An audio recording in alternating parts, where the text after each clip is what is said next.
नाज़रीन, सरहद भरिसां ॻोठ अली हसन सावंत में सूफ़ियाणे राग जी महफ़िल मुनक़िद कई वई। रिपोर्ट करे रहियो आहे अब्दुल हई सावंत।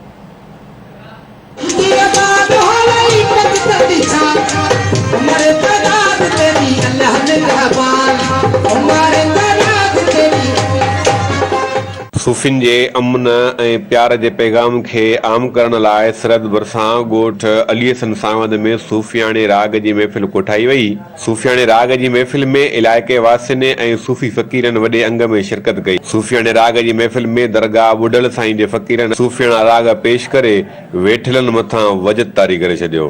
तमामु भलो प्रोग्राम लॻो आहे। असां अमन ऐं भाईचारे जे लाइ माना सुठो प्रोग्राम VIP लॻो आहे। सूफ़ियान महफ़िल विराग हलियो, तमामु ॾाढो फ़ुकरा, तमामु मज़ो आयो। ही उहो अज़म आहे जो हर माण्हूअ खे, ग़रीब खे, अमीर खे, पूरी दुनिया में अमन ऐं भाईचारो ऐं मोहब्बत ॿधी यकजहती जो सबूत ॾींदो आहे। असांखे ख़ुशी थी असांजे इन ग़रीबाणे आस्थाने ते फ़ुकराई रंग जी महफ़िल थी ऐं फ़ुकराई पैगाम हमेशह तबलीग जो दर्स ॾिए थो पियो।